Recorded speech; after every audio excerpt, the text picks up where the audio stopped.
안녕하세요. 이번 영상에서는 사스 선택자 중첩에 대해서 한번 알아보도록 하겠습니다. 네스팅이라고도 하죠. 한 1, 2년 전부터 CSS에서도 사스와 유사한 네스팅을 지원하고 있는데요. 사스 네스팅과 CSS 네스팅은 굉장히 같은 부분이 많습니다. 하지만 그럼에도 불구하고 사스 네스팅은 CSS보다 좋은 점이 한 개가 더 있는데요. 그 부분까지 포함해서 한번 설명을 드리도록 하겠습니다. 자, 그러면 사스 파일을 하나 만들어야 될 텐데요. 사스 폴더에서 우측 버튼 누르시고 뉴 파일 언더바 nesting.sas라고 하겠습니다. 자, 그리고 인덱스 사스에서 연결시켜줘야 되는데요. 코드를 복제를 해서 세미콜론을 꼭 치셔야 되고요. nesting.sas를 연결하겠습니다. 자, nesting.sas를 들어가기 전에 우선 이 부분을 접어주고요. 좌우 보기를 하겠습니다. 코드를. 그래서 HTML을 작성을 하고 그 선택자를 어떻게 가져갈 수 있는지를 보려고 합니다. 우선 div 안에 스팬 태그를 하나 넣고요. 텍스트를 하나 작성을 할게요. 우리가 div 기준으로 스팬을 작성한다고 했을 때에는 CSS에서 물론 네스팅 기법이 있지만 네스팅 기법을 쓰지 않았을 때에는 div 스팬에서 컬러를 이렇게 작성했었을 거예요. 물론 이 기법이 틀린 건 아닙니다. 하지만 좀 더 직관적으로 이해하기 쉽게 구성하기 위해서는 이 방식보다는 div 그 안에 포함시키는 관계로 해서 이런 식으로 작성을 할 수가 있습니다. 이것은 CSS에서도 100% 적용이 가능하니까요. 적극적으로 사용하시면 됩니다. 이걸 포함 관계를 일으켜서 유사 HTML처럼 네스팅 관계가 그대로 표현이 가능합니다. 이 네스팅된 결과를 컴파일된 걸 확인을 해보면요. index.cs 열게 되면 우리가 처음에 작성했던 코드처럼 변화가 되는 모습을 볼 수가 있죠. 이렇게 변화되는 모습은 호환성을 위해서 사스에서 일부러 이렇게 다 네스팅을 부셔서 넣어준 건데요. 앞으로 뭐 시간이 지나서 업데이트가 되면 이 CSS에서도 이렇게 네스팅을 계속 유지될 것으로 좀 희망하고 있습니다. 어차피 사스 프로젝트를 하게 되면 저 CSS는 볼 일은 거의 없거든요. 그래서 그 부분까지 좀 생각해 주시길 바라고, 다음에는 이 공간에다가 A 요소를 하나 만들어 보겠습니다. 그리고 링크라고 텍스트를 작성하고요. 자식 선택자로 A 요소를 한번 선택을 해보겠습니다.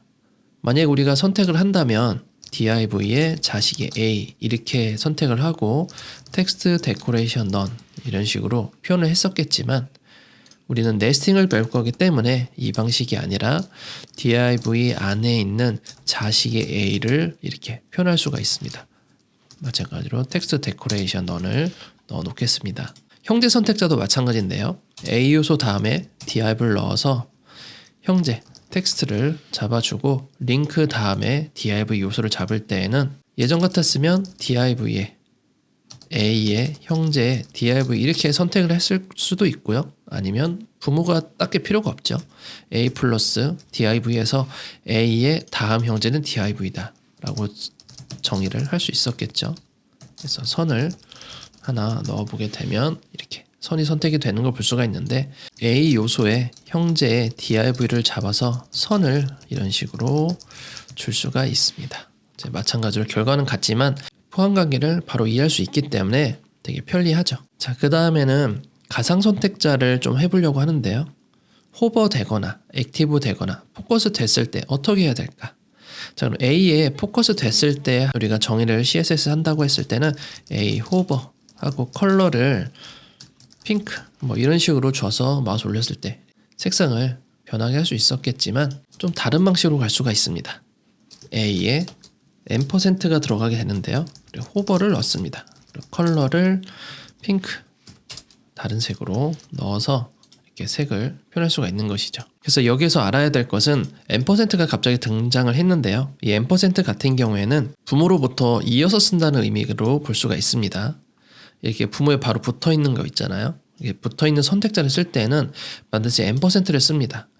그러면 붙어 있는 것들이 대표적으로 뭐가 있을까요? 바로 다중 클래스가 있겠죠. 다중 클래스를 사용할 때에는 바로 붙어서 이 요소에 직접 붙어서 사용하거나 또는 클래스를 연결시키겠죠. 그럴 때 쓸 수가 있습니다.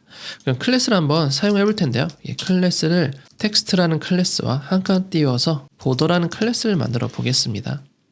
그럼 이 div를 지정했을 때 여러 가지 방법으로 선택자를 줄 수가 있지만 만약에 div에 텍스트 클래스가 있을 경우를 한번 조작을 해보면 div를 열어주고 $.text라고 정의를 하게 되면 div에 클래스 텍스트가 붙어있는 경우를 얘기합니다. 그럼 이곳에 텍스트 컬러를 적당한 색으로 넣어주게 되면 변화된 것을 볼 수가 있고요. 텍스트에 만약에 $를 붙여서 보더라는 것을 넣어주게 되면 아웃라인을 제가 따로 넣어서 외곽선을 줄 수도 있죠. 결국 이 $. 자체가 div 기준으로 붙어 있을 때, 클래스 텍스트 기준으로 붙어 있을 때를 얘기하는 것이죠. 물론 이런 방식이 아니라 이렇게 하셔도 상관은 없습니다. 어차피 결과는 같거든요. 텍스트에 붙어 있으나 div에 붙어 있으나 어차피 다중 클래스는 마찬가지 의미이기 때문에 이렇게 표현하셔도 상관은 없습니다. 그 외에도 nth child, last child, first child 마찬가지로 특정 요소에 붙어 있어야 되기 때문에 이렇게 $를 같이 연결해 주시면 좋습니다. 자, 이와 반대로 $를 뒤로 붙이는 경우가 있거든요. 그래서 그 경우를 한번 만들어 볼 텐데요. HTML을 다시 작성을 하겠습니다. dark라는 클래스를 가지고요. 그리고 p 태그를 넣어 주겠습니다. 위에서 텍스트를 하나 작성하게 될 거고요. 이 두 개를 복사를 해서 여기는 write라고 하겠습니다. 그리고 여기도 텍스트를 유지를 시켜줄게요. 좀 더 직관적이게 하기 위해서 텍스트도 똑같이 이렇게 넣어주도록 하겠습니다. 자, 그럼 p 태그에 기본적으로 정의를 한번 해볼게요. p 태그는 기본적으로 컬러가 존재하고 폰트 사이즈가 적당히 있다고 정의하겠습니다. 자, 그런데 다크 모드가 돼 있을 때 P는 어떻게 바꿔야 될까요? 우리가 예전의 개념으로 돌아와 보자면 다크 클래스에 P 태그를 상상하실 거예요. 그리고 컬러가 블랙이다 라고 넣어줄 수도 있고요. 그리고 이걸 반대로 라이트 모드다 라고 했을 때는 컬러를 좀 더 밝은 색으로 넣어줄 수 있겠죠. 하지만 이 방식은 굉장히 비효율적입니다. 어떠한 특정한 컴포넌트나 모듈을 스타일링하고 나서 이것을 가지고 상위 부모에 따라서 이 p 태그가 포함된 누구의 자손이에 따라서 이 디자인이 바뀐다고 생각을 하셔야 됩니다. 그래서 이 방식을 쓰기보다는 이 안에서 부모가 다크일 때 뒤에 $를 붙이게 되면 이 $의 기준은 본인입니다. $기준은 본이라고 생각하고 이 클래스 다크는 부모일 경우, 이 위에 있을 경우를 얘기하는 거예요. 그럼 여기서 컬러를 검은색으로 한번 바꿔주게 되면 검은색이 되는 걸 볼 수가 있고요. 그리고 라이트가 부모가 라이트인 경우에 색상을 실버로 다시 한번 바꾼다면 실버로 되는 모습을 볼 수가 있습니다. 자, 그럼 컴파일된 결과를 한번 볼게요.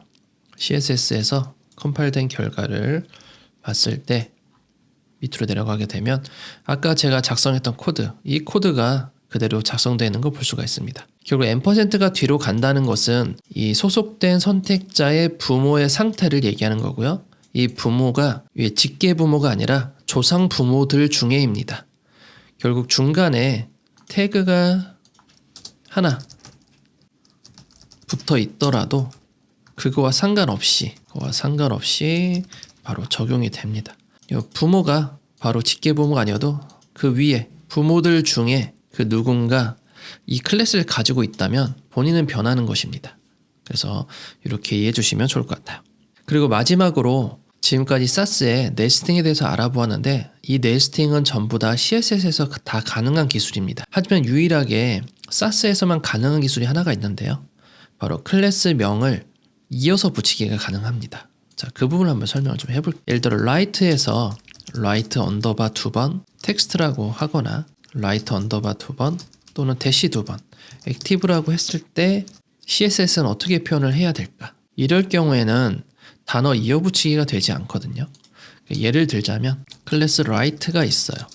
이곳에서 이 부모를 기준으로 이어서 쓰기가 $가 된다고 했었잖아요. 그럼 언더바 텍스트 이런 모양은 CSS에서 지원되지 않습니다. 근데 이곳에서는 사스에서는 지원이 되거든요.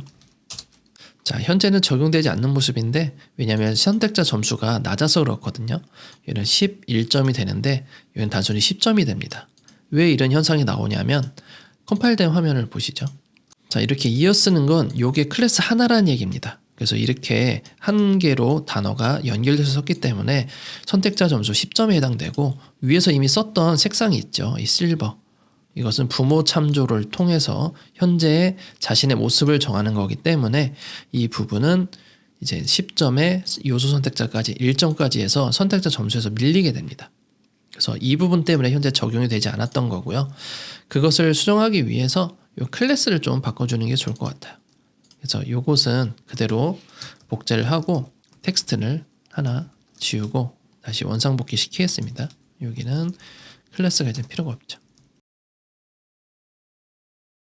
자, 여기다가 라이트를 블루로 한번 수정할게요. 자, 그러면 적용된 컬러를 각각 볼 수가 있고요.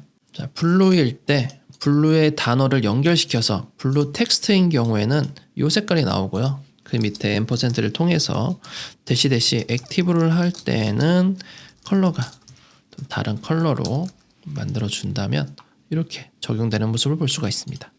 CSS 코드를 한번 보게 되면 이 단어가 연결된 것을 역시나 볼 수가 있고요.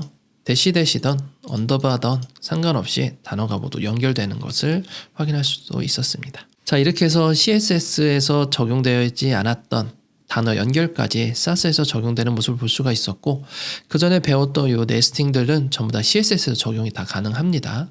그 부분 참고하셔서 SAS를 하지 않으시더라도 CSS에서 적극적으로 네스팅을 사용해 주시면 좋을 것 같아요. 자, 그럼 여기까지 하고 다음 영상에서도 뵙도록 하겠습니다. 감사합니다.